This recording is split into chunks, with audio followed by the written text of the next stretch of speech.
உங்கள் சத்யாவின் full moon sale up to 70% தள்ளுபடி. ஏசி விலை 2ஆம் தேதி முதல் 15% வரை உயர்கின்றது. இப்போது ஏசி வாங்கி பணத்தை சேமியுங்கள்.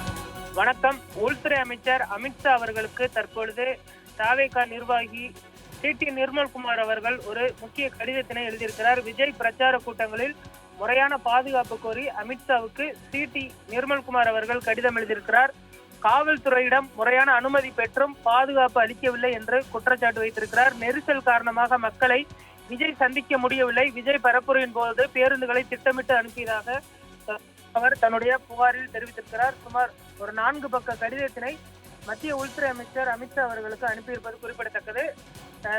2 தினங்களுக்கு முன்பு அவர் பார்த்தமையினால் கொளத்தூர் மற்றும் பெரம்பூர் உள்ளிட்ட சட்டமன்ற தொகுதிகளில் பிரச்சாரம் மேற்கொண்டார். அப்பொழுது திட்டமிட்டபடி வில்லிவாக்கம், அதே போன்று அண்ணா நகர் உள்ளிட்ட சட்டமன்ற தொகுதிகளில் பிரச்சாரம் செய்ய முடியவில்லை என்று சொல்லி அவர் தன்னுடைய பிரச்சாரத்தை ரத்து செய்தது குறிப்பிடத்தக்கது.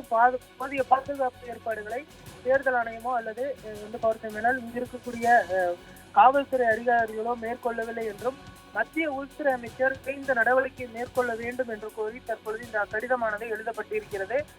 ஏற்கனவே இந்திய தேர்தல் ஆணையத்திற்கும் ஆதவ் அர்ஜுனா அவர்கள் தரப்பில் கடிதம் எழுதப்பட்டிருப்பதும் குறிப்பிடத்தக்கது. நேற்று வில்லிவாக்கத்தில் நடைபெற்ற பொதுக்கூட்டத்திலுமே கூட ஆதவ் அர்ஜுனா அவர்கள் பேசிக் கொண்டிருக்கும் பொழுது பார்த்தமையினால் அடுக்குமாடி குடியிருப்பில் இருந்து கண்ணாடி பாட்டில்கள் அவருடைய கூட்டத்தில் விழுந்தது குறிப்பிடத்தக்கது. இதற்கு திமுக தான் காரணம் என்று நேரடியாகவே ஆதவ் அர்ஜுனா அவர்கள் குற்றம் சாட்டியிருந்ததும் குறிப்பிடத்தக்கது. தொடர்ந்து பல்வேறு குற்றச்சாட்டுகளும் எழுப்பப்பட்டு வரக்கூடிய சூழலில் தற்பொழுது மீண்டும் இந்த புகார் கடிதத்தினை தற்பொழுது உள்துறை அமைச்சர் அமித்ஷா அவர்களுக்கு எழுதியிருப்பது குறிப்பிடத்தக்கது. மத்திய உள்துறை ஹோம் செக்ரட்டரி என்ன நடவடிக்கை எடுக்கப் போகிறார்கள் இந்த கடிதத்தின் வாயிலாக? ஏனென்றால் விஜய் அவர்கள் பரப்புரை மேற்கொள்வதற்கு இன்னும் ஒரு சில தினங்கள் மட்டுமே இருக்கக்கூடிய சூழலில் விரைந்து பரப்புரை மேற்கொள்ள வேண்டும். தற்பொழுது வரை அவர் 2 சட்டமன்ற தொகுதிகளை மட்டுமே முடித்திருக்கிறார். இன்னும் 232 சட்டமன்ற தொகுதியில் இருக்கிறது. தமிழகம் முழுவதும் அவர் திட்டமிட்டபடி பரப்புரை மேற்கொள்ள முடியுமா என்ற ஒரு கேள்வியும் எழுந்திருக்கிறது.